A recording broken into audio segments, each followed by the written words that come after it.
Okay, this is the introduction for lab number 19, which is Boyle's Law.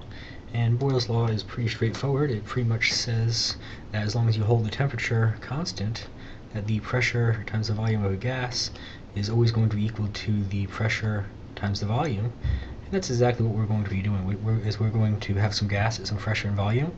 We're going to increase and decrease our volume, and we're going to see pressure increase and decrease kind of correspondingly.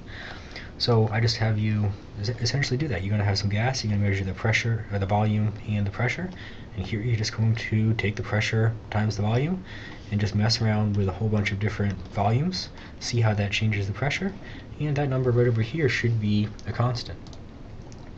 So I have you do that with some helium, that's the default gases, and then I have you go ahead and change that gas to argon, and just repeat the whole process. Measure the pressure times the volume, and is it constant? What happens to it?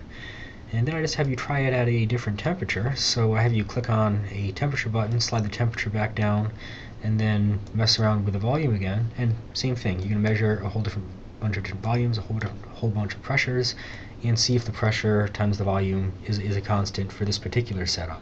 So what we have here is this is kind of the default setup, and we're going to leave the checkbox on volume because that's what we want to play around with.